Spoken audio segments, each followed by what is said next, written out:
नागपुर ग्रामीण पुलिस ने एआई तकनीक और 10 रुपए के चिप्स पैकेट के तहत एक छोटे से सुराग की मदद से 70 वर्षीय महिला से दुष्कर्म और हत्या के सनसनीखेज मामले का खुलासा कर दिया है। पुलिस ने आरोपी को गिरफ्तार कर लिया है। 28 जून को सावनेर थाना क्षेत्र के पाटन सावंगी इलाके में एक खेत से करीब 70 वर्षीय अज्ञात महिला का शव बरामद हुआ था। महिला का चेहरा बुरी तरह क्षत विक्षत होने से उसकी पहचान करना मुश्किल था। मामले की गंभीरता को देखते हुए नागपुर ग्रामीण पुलिस ने विशेष जांच दल का गठन किया। पुलिस ने एआई आधारित फेस रिकंस्ट्रक्शन तकनीक से महिला के चेहरे का डिजिटल पुनर्निर्माण किया और लापता महिलाओं की जानकारी जुटाई। इसी दौरान घटना स्थल से मिले 10 रुपए के चिप्स पैकेट के एक टुकड़े को अहम सुराग मानकर जांच आगे बढ़ाई गई। 182 से अधिक सीसीटीवी फुटेज खंगालने और एआई इमेज इन्हांसमेंट की मदद से संदिग्ध की पहचान की गई। जांच के बाद पुलिस ने 48 वर्षीय मजदूर सुधाकर मंडपे को गिरफ्तार कर मामले का खुलासा कर दिया है। मागच्या आठवडा 27 तारखेला सावनेर पोलीस स्टेशनचे पाटण सावंगी चौकीचे परिसरात नागपूर ग्रामीण पोलीसला एक महिलेच्या मृत बॉडी सापडला। एक दुर्गम क्षेत्रग्रस्त भागामध्ये बॉडी अर्धनग्न अवस्थामध्ये होता आणि हे जे महिला आहेत ते लगभग 60 ते 70 वर्षाचे होता। पीएमचे नंतर अशा कळाला की हे महिलाचे जे मृत्यूचे जे कारण आहेत ते अनैसर्गिक बलात्कारचे आहेत आणि हे खूप ग्रुसम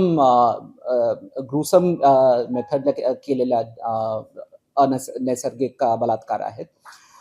त्या आणि हे जे महिला आहेत त्याच्या काही आयडेंटिटी काही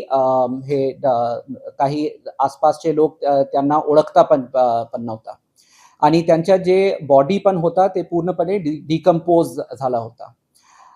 या गुन्ह्याचे गंभीरता बघून नागपूर ग्रामीण पोलीसने त्यांच्या जे फेस आहेत त्यांच्या मार्वल संस्थाकडून आर्टिफिशियल इंटेलिजन्स मार्फत फेसचे रिकन्स्ट्रक्शन केला।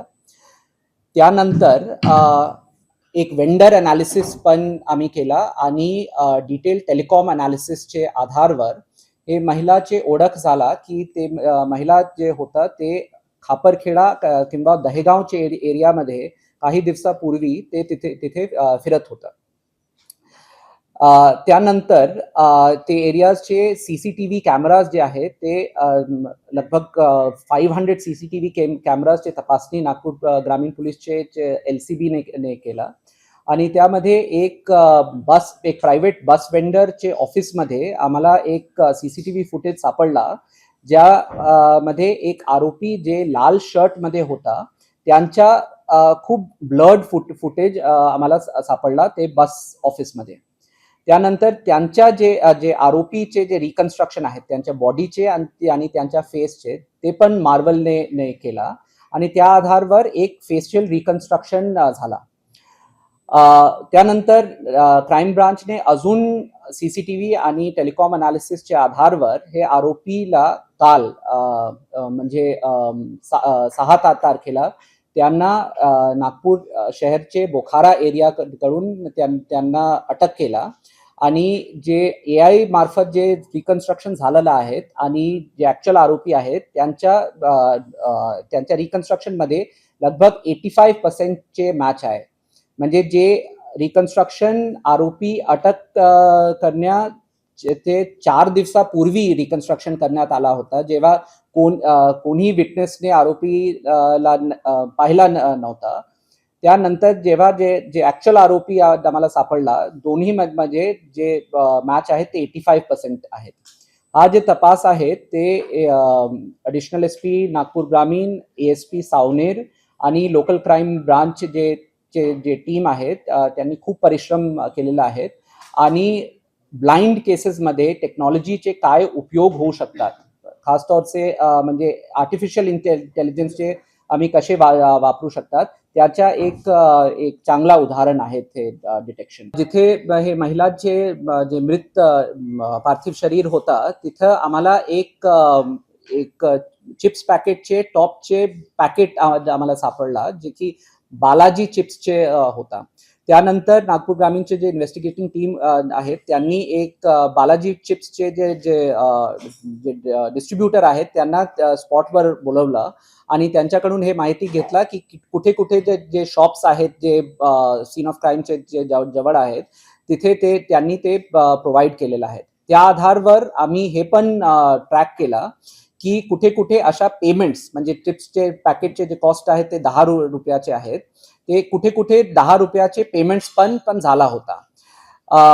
याच्या मार्फत आम्हाला हे क्लिअर झाला की तपासचे जे दिशा आहेत, जे डायरेक्शन आहे ते पाटण सावंगी कडून खापरखेडा चे दिशेने आहेत आणि खापरखेडा जे आहे ते सीन ऑफ क्राईम पासून 15 किलोमीटरचे दुरीवर आहे.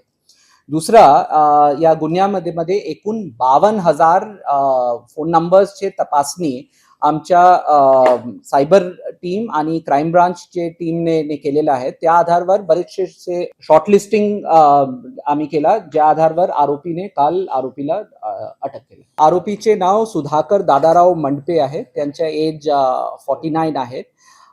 20 वर्षापूर्वीचे त्यांच्या एक लैंगिक अपराधचे 21 वर्षापूर्वीचे त्यांच्या एक लैंगिक अपराधचे गुन्हा त्यांच्यावर कलमेश्वर पोलीस स्टेशनला दाखल झाला. नाही, आतापर्यंत मृत महिला आणि आरोपी मध्ये काही संबंध दिसून नाही आलेले आहेत. महिला जे आहेत ते पण पूर्णपणे ब्लाइंड अँगल होता आणि आरोपी पण चे आयडेंटिफिकेशन जे आहेत ते पण तपासामध्ये एकदम ब्लाइंड अव्हेन्यू आहे. महिलाचे जे मृत शरीर होता ते पूर्णपणे डिकम्पोज झाला होता आणि त्यांच्या जे चेहरा पण आहे ते पण डिकम्पोज झाला होता. फोरेन्सिक सायन्सचे मदत घेऊन आम्ही मेजरमेंट्स केला त्यांच्या स्कलचे आणि हाय रेझोल्युशन फोटोग्राफी केला सगळे अँगल्स कडून त्यांच्या डिकम्पोज फेसचे. त्या आधारावर मार्वल कडून आणि AI चे मार्फत आम्ही त्यांच्या फेसचे रिकन्स्ट्रक्शन केला. आरोपीचे जे फुटेज आम्हाला भेटला होता ते एकदम ब्लर्ड फुटेज होता आणि सीसीटीव्ही कॅमेरा आणि आरोपीमध्ये जे डिस्टन्स होता, सीसीटीव्ही कॅमेराची क्वालिटी पण खूप वाईट होता, पण जे डिस्टन्स होता ते सुमारास 25 ते 30 फीटचे होता. यामुळे त्यांच्या जे फेस आहे ते पूर्णपणे ब्लर्ड होता आणि फुटेज घेऊन आम्ही AI चे मार्फत त्यांचा रिकन्स्ट्रक्शन केला आणि जेव्हा आरोपी आम्हाला सापडला आम्ही कम्पेअर केला जे AI ने आम्हाला फुटेज जे रिकन्स्ट्रक्शन दिला होता आणि ऍक्च्युअल आरोपी दोन्ही मध्ये लगभग 85% मैच। AI तकनीक, वैज्ञानिक जांच और पुलिस की सतर्कता ने एक मुश्किल हत्या के मामले का खुलासा कर दिया है। आरोपी सलाखों के पीछे है और मामले की आगे की जांच जारी है।